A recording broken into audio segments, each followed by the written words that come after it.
भारत को संतों की भूमि माना जाता है। यहाँ अनेक प्रकार के संतों ने देश और समाज को संस्कार प्रदान किए हैं। ऐसे महात्माओं के बारे में जानना हर किसी के लिए बहुत जरूरी है। जी हाँ, हम बात कर रहे हैं आज संजीव कृष्ण ठाकुर जी के बारे में। आपको हम बताएंगे कि आखिर ये कौन है, इनका जन्म कब हुआ, इनकी फुल डिटेल्स देंगे। लेकिन उससे पहले नमस्कार, मैं आशुतोष उपाध्याय, बोल्ड स्काई हिंदी देख रहे हैं। संजीव कृष्ण ठाकुर जी का जन्म 23 दिसंबर 1984 को वैष्णव ब्राह्मण परिवार में व्रजभूमि के पवित्र और प्रसिद्ध पैंगांव में हुआ था, जिसे संत नागा जी की तप यानी कि आध्यात्मिक साधना स्थली के रूप में भी जाना जाता है।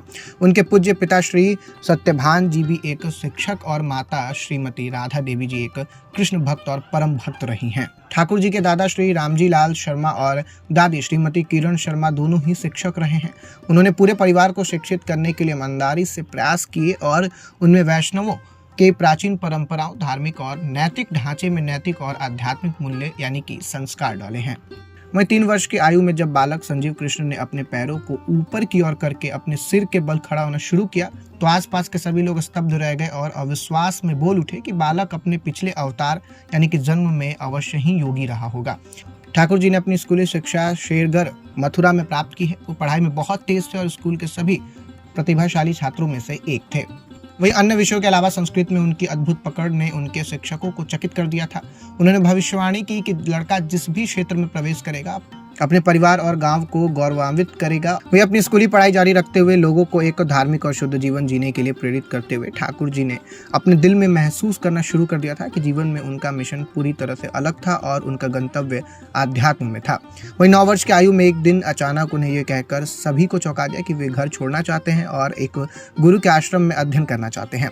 परिवार परेशान हो गया और इस तरह के विचार से सहमत होने से इनकार कर दिया। हालांकि कुछ समय बाद उनकी हार्दिक और गहरी इच्छा और झुकाव को देखते हुए परिवार ने अपनी सहमति दे दी।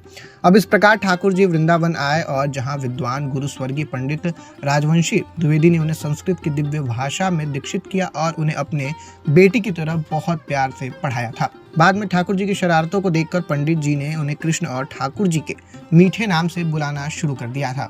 यहाँ आश्रम में ठाकुर जी ने भगवत और वेद आदि का गहन अध्ययन किया और वल्लभ संप्रदाय के पंडित मूलचंद शास्त्री से दीक्षा प्राप्त की, जो एक गृहस्थ व्यक्ति थे, और उन्होंने अपना शिष्य स्वीकार कर लिया। 12 वर्ष के अल्प आयु में ही ठाकुर जी अपने गुरु के आशीर्वाद एवं आज्ञा से व्यासपीठ पर विराजमान हुए और उन्होंने व्रजभूमि के फलेन गांव में अपने आराध्य एवं भक्ति के पात्र भगवान कृष्ण के चरण कमलों पर भागवत कथा का प्रथम पुष्प अर्पित किया था। अब इस गांव में हजारों लोग एकत्रित हुए जब उन्हें पता चला कि 12 वर्ष का बालक, जिसके चेहरे पर दिव्य तेज है, अपूर्व शैली और भावों के साथ असाधारण ढंग से भागवत पर प्रवचन कर रहा है। यहाँ तक कि विद्वान एवं प्रख्यात कथावाचक भी एक छोटे बालक द्वारा बिना किसी ग्रंथ अथवा तैयार किए गए नोट्स का संदर्भ लिए मार्मिक ढंग से कथा सुनाने की अनूठी एवं अलौकिक शैली का देखकर दंग रह गए थे। ये एक ऐसे कथावाचक है जिन्हें शुकदेव की भी उपाधि दी गई है। फिलहाल इस वीडियो में इतना ही। आपको जानकारी कैसी लगी कमेंट बॉक्स में लिख के जरूर बताइएगा। धन्यवाद।